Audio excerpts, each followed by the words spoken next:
예, 오늘은 자유로운 신앙이라는 제목으로 함께 말씀을 생각해 보겠습니다. 오늘 성경 구절은 이렇게 시작합니다. 그리스도께서 우리를 자유롭게 하려고 자유를 주셨다는 거예요. 근데 문제는 이 자유라는 말이 말하는 사람마다 서로 생각하는 게 다르다는 거예요. 하나님이 예수 그리스도를 통해 우리에게 주시려고 하는 자유가 있습니다. 자유라는 말은 참 좋은 말이에요. 그런데 사람들은요, 자기들이 생각하는 자유를 누리려고 해요. 보통은 정치적인 자유나 사회적인 자유를 많이 이렇게 내세웁니다. 자유 그러면 그런 게 떠오르잖아요.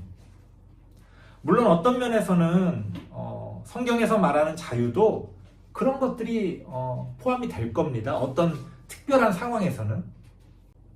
하지만 성경에서 말하는 자유가 단지 그런 자유를 이야기하는 것은 아닙니다. 정치적인 자유나 사회적으로 이야기하는 자유들은요, 이게 귀에 걸면 귀걸이, 코에 걸면 코걸이에요. 하지만 성경이 이야기하는 예수님께서 주시고자 하는 자유는 그런 자유가 아니라 신앙적인 자유를 이야기하는 거예요. 신앙적인 자유라는 게 뭐냐? 내 신앙을 내 맘대로 믿고 싶은 자유가 아니라, 성경을 한번 찾아보겠습니다. 요한복음 8장 32절이에요. 요한복음 8장 32절.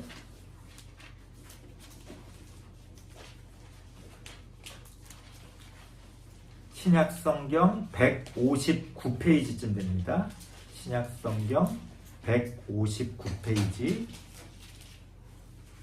요한복음 8장 32절. 우리가 잘 알고 있는 말씀이지만 한번 같이 읽어보겠습니다. 요한복음 8장 32절 시작. 진리를 알지니 진리가 너희를 자유롭게 하리라.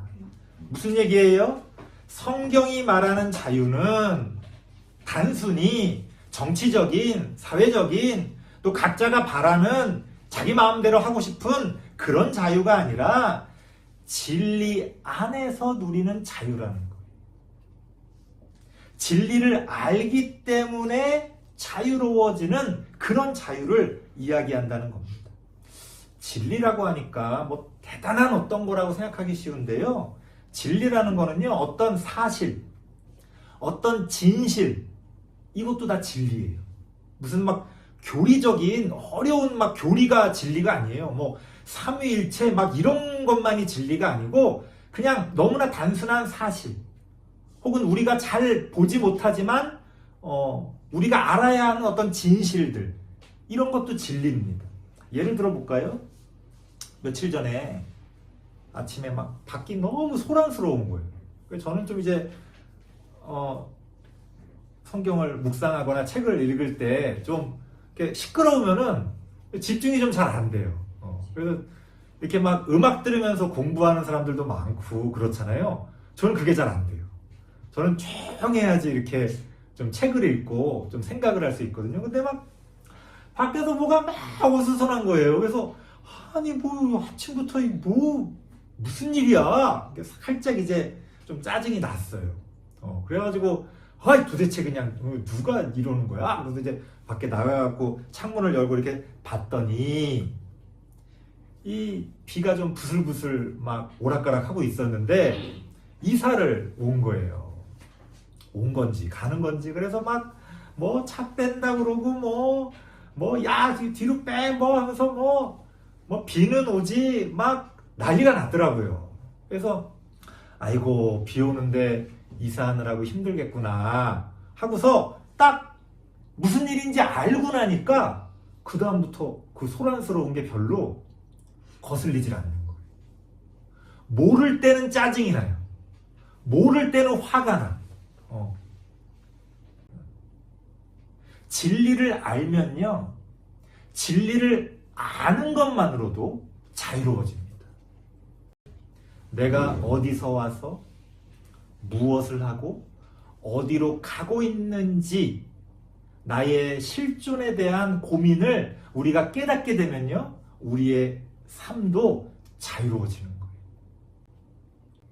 기독교 신앙이 우리에게 주는 구원이라는 것은요, 바로 그런 겁니다. 진리 안에서 자유를 누리는 거예요. 오늘 성도님들과 함께 나누고 싶은 이야기가 바로 이러한 자유로운 신앙입니다.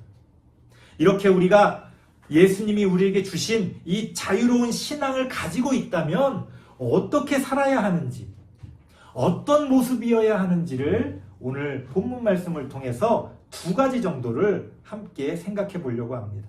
첫 번째는요, 오늘 본문에 보니까 자유를 주셨으니 그러므로 어떻게 하라는 거예요? 굳건하게 서 있어라, 이렇게 이야기합니다. 자유로운 신앙은요, 첫 번째, 굳건하게 서 있는 것입니다. 자유롭다는 게 뭐예요? 아까도 말씀드렸죠? 내 맘대로 하고 싶은 그런 게 자유가 아니에요. 굳건하게 자신의 삶 가운데 서 있는 것이 자유로운 겁니다. 남에게 의존하는 신앙은 자유가 아니잖아요. 우리가 예수를 믿는다, 교회를 다닌다, 하나님을 섬긴다, 이런 여러 가지 많은 표현을 쓰는데, 그런 기독교 신앙을 가지고서도 얼마나 많은 사람들이 사람을 의지하고 사람에게 의존하는지 모릅니다. 힘들어도요, 스스로 서 있어야 기독교 신앙이라고 말할 수가 있어요. 오해하지 마세요. 누군가 함께 하는 거를 얘기하는 게 아니에요. 함께 할 수는 있는데 의지하고 의존하면 안 된다는 거예요.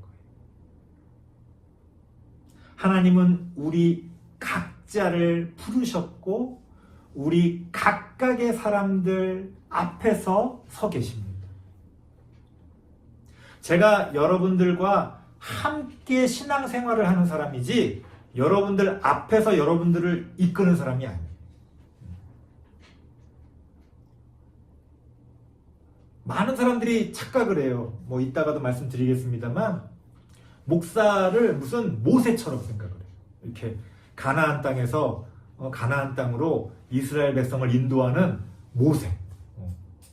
목사는 모세가 아닙니다. 성경에서 모세는 예수 그리스도를 예표하는 거예요.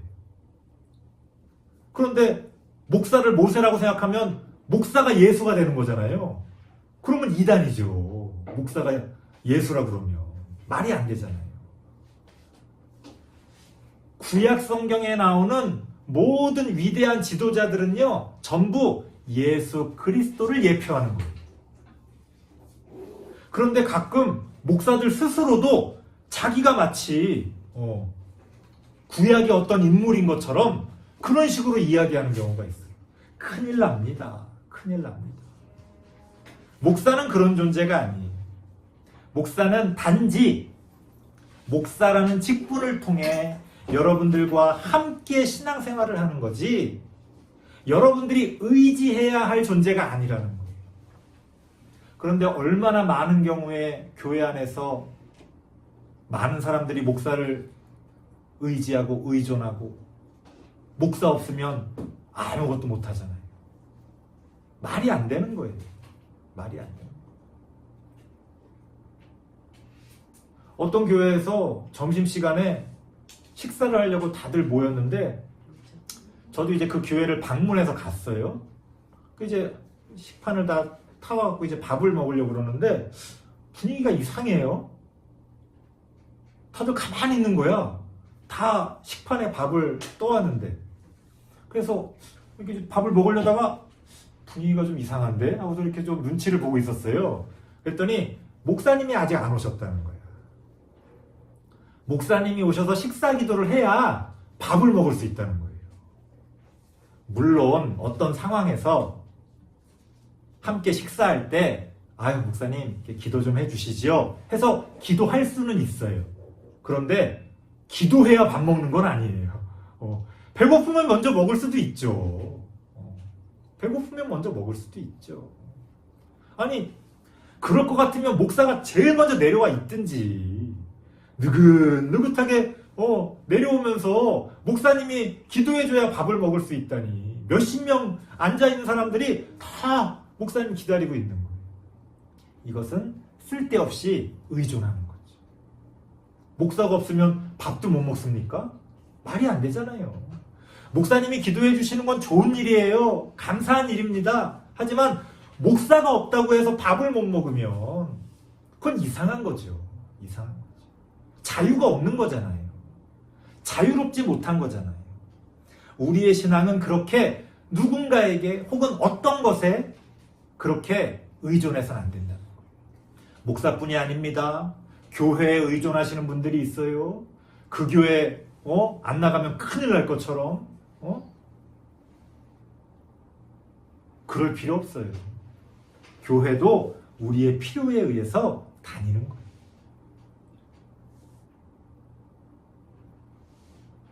서 있는다는 거는 뭐냐? 그렇다면 고린도전서 16장 13절을 한번 찾아볼게요. 그렇게 우리가 어떤 것에 의존하지 않고 서 있다는 게 그러면 구체적으로 어떤 거냐? 고린도전서 16장 13절.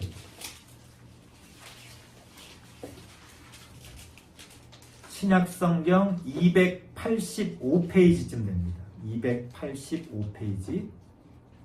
고린도전서 16장 13절. 같이 한번 읽어보겠습니다.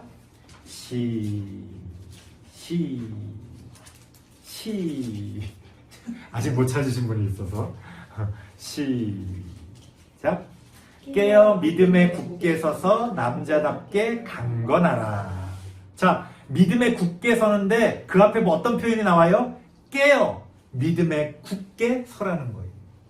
무슨 얘기냐? 우리가 어떤 것에 의존하고 굳게 서 있는다는 게 무슨 독불장군처럼 내 맘대로 할 수 있는 그런 어떤 존재가 되라는 게 아니라 깨어 있으라는 거예요. 깨어 있다라는 거를 원어를 찾아보면 이런 뜻이에요. 정신 차리고 주의를 기울여라. 운전을 하다 보면 이렇게 수신호를 하시는 분이 있어요. 어떤 공사장이나 이런 데서 보면 이렇게 수신호를 하시는 분이 있어요. 그 수신호 하시는 분만 보고 운전하다 큰일 납니다. 왜냐하면 그 수신호 하시는 분이 전문가가 아닐 때도 있어요. 그냥 거기서 일당 받고 그냥 일하시는 거야. 그래서 그냥 별 생각 없이 이렇게 해.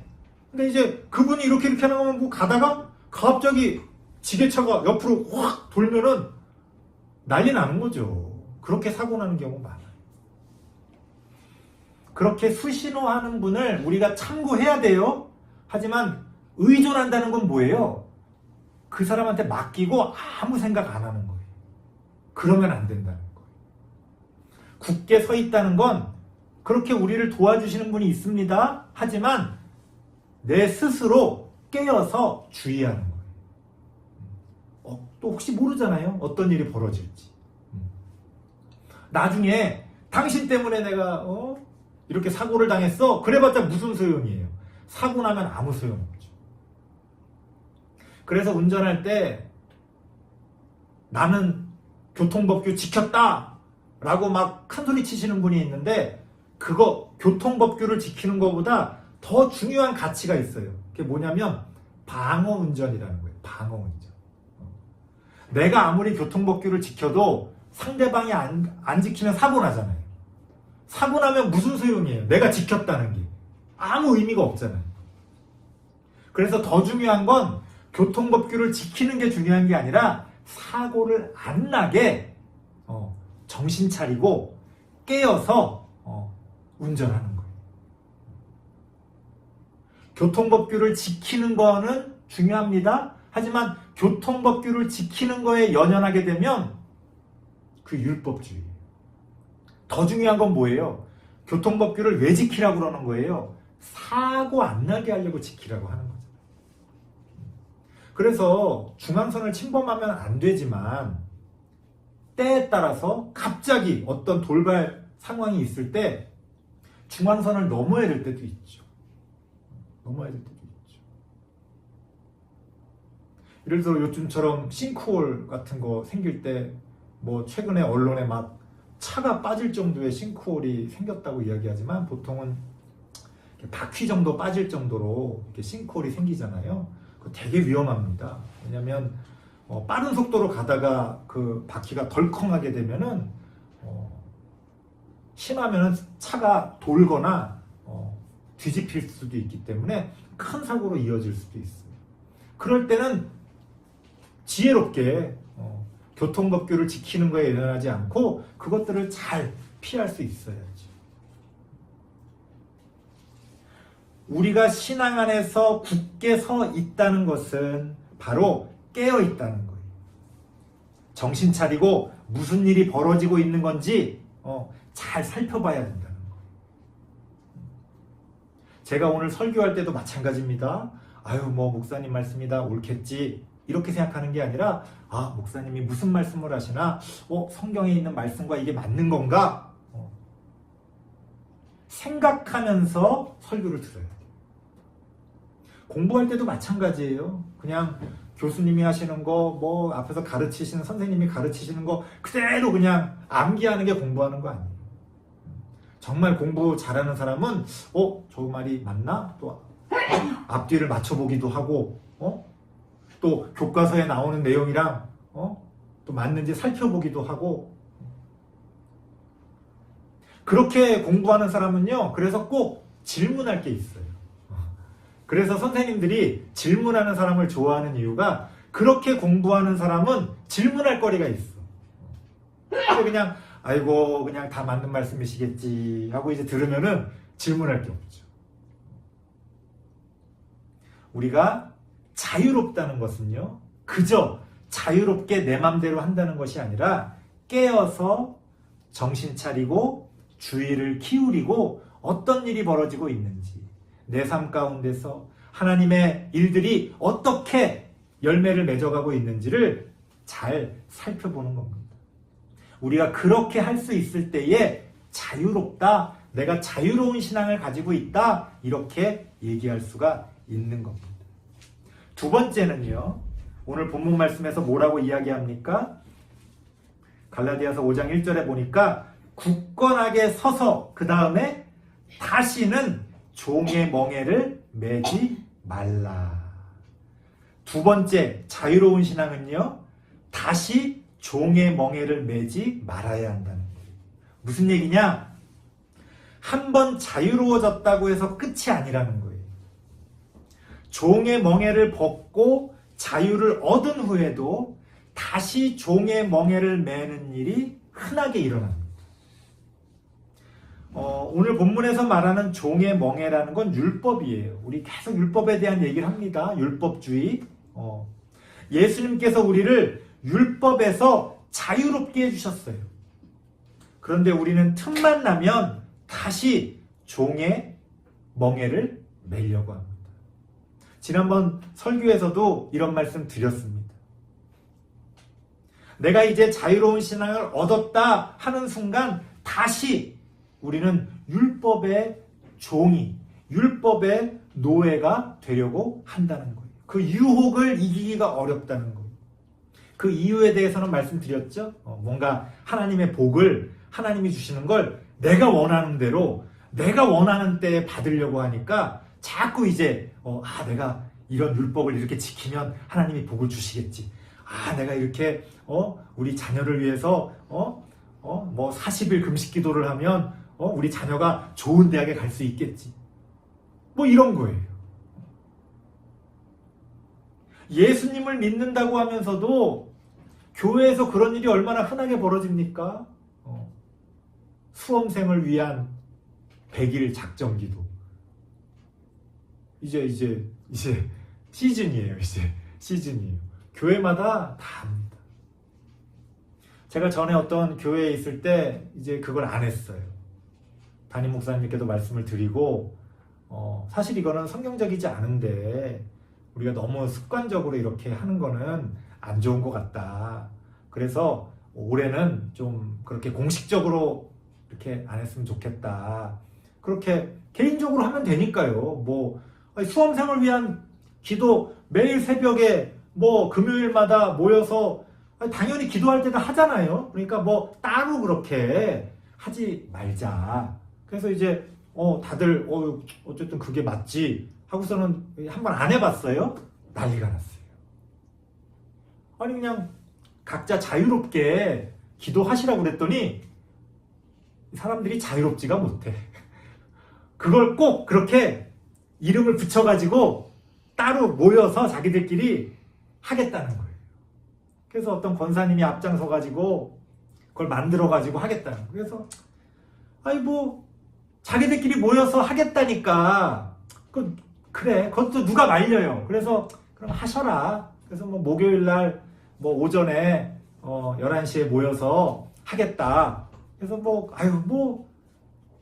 그런 식으로 또 교회에서 얘기를 했는데 그렇게 또 따로 모여서 하는 게 보기 좋지는 않지만 하겠다니까 또 그걸 어떻게 말려요? 하시라 그랬어. 거기까지는 오케이. 서로 그래 뭐 그 정도 하셔라. 그랬더니 교역자가 한 분 오셔야 되겠다는 거예요. 자기들이 모이는데 그래도 부목사님이건 누구건 한 명 오셔야 이렇게 좀 인도해 주시고 해 주셔야 되지 우리끼리 어떻게 하냐는 거예요. 자기들끼리 하지도 못할 기도를 해서 그 기도가 무슨 의미가 있습니까? 결국에는 부목사님 중에 한 분을 비공식적으로 데려다가 그거를 이어가더라고요. 제가 그 모습을 보면서 예수님은 우리를 자유롭게 해주시려고 이 교회를 세우셨는데 우리는 그 안에서 또 종의 멍에를 메고 있구나. 또 율법의 노예가 돼서 저렇게 그럼 뭐 그 기도하는 내용 들어보세요. 다 자기 자식 공부한 대로 시험 잘 보고 결국엔 그거잖아요. 남의 자식 합격해달라고 기도하진 않잖아요. 자기 자식 합격하게 해달라고 기도하는 거지 그 목적이. 근데 전국에 교회가 얼마나 많은데 그럼 뭐 기독교인들만 다 합격하면 불교인들은 그러면 대학 가지 말라는 거예요? 말이 안 되잖아요. 그런 거는 기도라고 사실은 볼 수가 없는 거예요. 그런 거. 이렇게 기도할 수는 있겠죠. 제가 그런 그 수험생을 위한 기도를 인도할 때 저는 꼭 그렇게 기도합니다. 아이들이 어쨌든 자신이 공부한 것들을 이렇게 잘 풀어낼 수 있도록 그리고 그 과정 가운데서 상처받지 말고 또 그거 경쟁한다고 해서 또 때로는 잘 안 될 수도 있잖아요. 그런 것 때문에 상처받지 않고 이걸 잘 감당할 수 있도록 그렇게 기도해요. 이렇게 기도하면 안 좋아해요. 앉아있으십니다. 근데 합격하게 해줄 줄 믿습니다. 이러면 그냥 아멘 아멘 막 그냥 얼마나 그냥 뜨겁게 반응하는지 몰라요. 이런 것들이 다 우리가 다시 종의 멍에를 매는 거예요. 다시.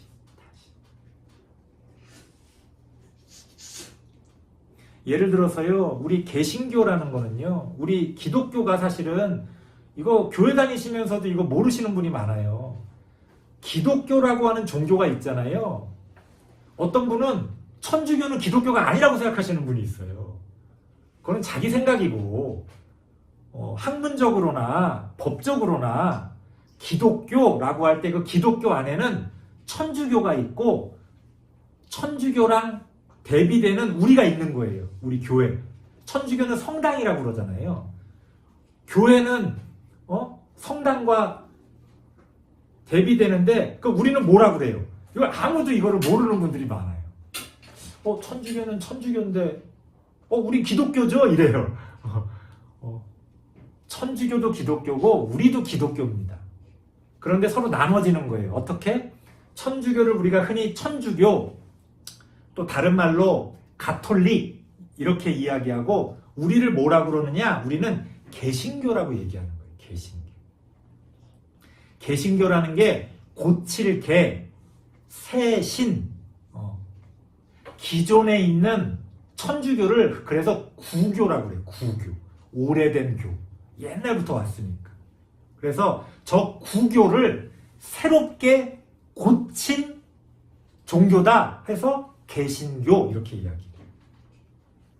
그래서 천주교를 대비적으로 이야기할 때 우리가 믿는 종파를 우리는 개신교라고 이야기합니다. 그래서 천주교의 그 잘못된 것들을 개혁하려고 개신교가 생긴 거예요. 근데 천주교의 잘못된 게 뭐냐? 다 율법주의. 다 율법주의. 대표적인 거 들어보셨죠? 면죄부. 면죄부. 중세 말에 교회에서 면죄부를 팔았어요. 뭐냐면 이렇게 종이에다가 교황이 도장 찍어준 종이를 파는 거예요. 이 종이를 사면 천국 간다는 거예요. 그러니까 율법주의의 아주 최고 정점이죠. 열심히 기도하면 천국 간다. 좋은 일 많이 하면 천국 간다. 근데 이제는 대놓고 이 면죄부를 사면 천국 간다는 거예요. 그래서 이 면죄부를 막 비판하시는 분들이 있어요. 근데 이 면죄부를 팔던 목적이 뭐였냐면 하나님께 영광 돌리기 위해 큰 성당을 짓겠다는 거였어요. 오늘날로 치면 건축헌금. 건축헌금. 근데 우리도 교회에서 그런 얘기 하지 않아요? 교회 세우는 헌금하면 하나님이 더 특별하게 복 주신다. 저 해외에 이렇게 뭐 교회 이렇게 짓는데 거기다 이렇게 선교하면 하나님이 이건 교회를 세우는 거니까 더 특별하게 하나님이 복 주신다. 면죄부랑 뭐가 달라요? 면죄부랑 뭐가 달라요? 오늘날 우리는 천주교를 개혁한다면서 개신교가 됐는데 시간이 흐르다 보니까 우리 개신교가 다시 천주교 노릇을 하고 있어요. 목사들은요, 자기들이 사제인 줄 알아. 목사들이. 그래서 막 자기가 마치 죄를 사제라는 말이 뭐냐면 우리가 흔히 천주교 계신 분을 신부님이라고 그러잖아요. 근데 그 정확한 명칭이 아니에요. 뭐 신부님, 뭐 신랑 신부도 아니고 정확한 명칭은 사제예요. 사제. 사제라는 게 뭐냐? 죄를 사할 권한이 있다는 거예요. 사제라는 게. 그래서 천주교 가면 신부님들 앞에 가서 고해성사 하잖아요. 왜? 죄를 사해줄 권한이 있으니까. 근데 우리 개신교는 그런 거 없어요. 우리는 직접 하나님께 하는 겁니다. 하나님께 죄 용서를 구하고 하나님 앞에서 용서함을 받는 거예요.